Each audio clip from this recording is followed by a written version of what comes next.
Apakah kamu pernah merasa sedang ingin fokus melakukan sesuatu, tapi malah terdistraksi dengan mengulir layar handphone selama berjam-jam di media sosial seperti Instagram atau TikTok?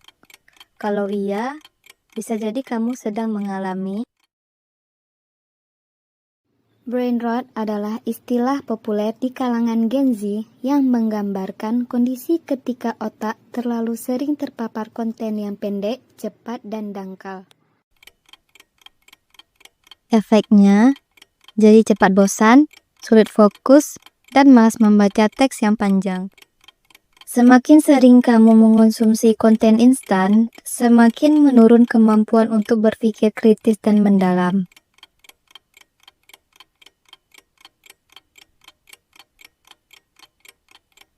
Konten seakan mengambil alih hidup kita. Lalu, bagaimana cara kita mengubah keadaan ini?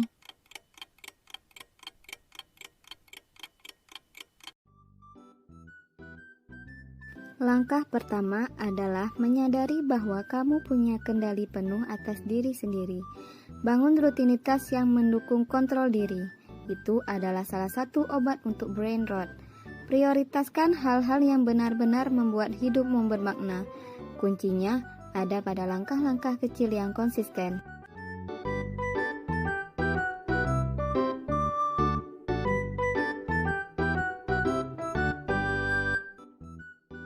Kamu tidak perlu jadi orang yang anti konten selamanya.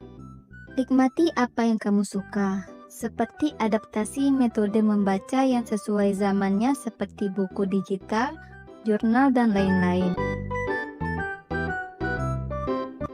Tapi, pastikan kamulah yang memegang kendali, bukan algoritma.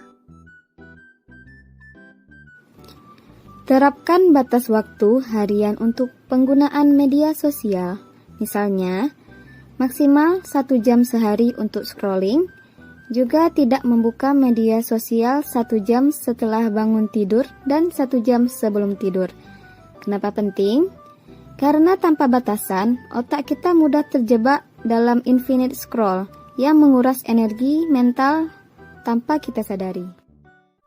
Sementara itu, media sosial melatih kita untuk berpindah fokus dengan cepat. Kita terus-menerus mengejar dopamin dari konten-konten baru. Kalau kontennya nggak seru, scroll. Nggak menarik, ganti. Literasi adalah kemampuan untuk memahami, menganalisis, dan mengevaluasi informasi secara kritis. Di era digital, kemampuan ini sangat penting, tapi sayangnya, brain rot bisa menghambatnya. Banyak yang menyangka bahwa melek digital sama dengan melek literasi, padahal tidak selalu begitu.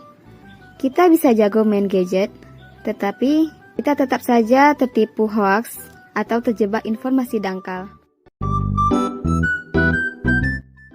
Dan kalau kamu butuh tempat yang nyaman, coba ke perpustakaan. Sekarang, ia tak lagi sekedar deretan rak buku tua, juga bukan lagi tempat sunyi dan kaku. Tempat yang pas buat belajar, baca, atau sekedar isi waktu dengan hal bermakna.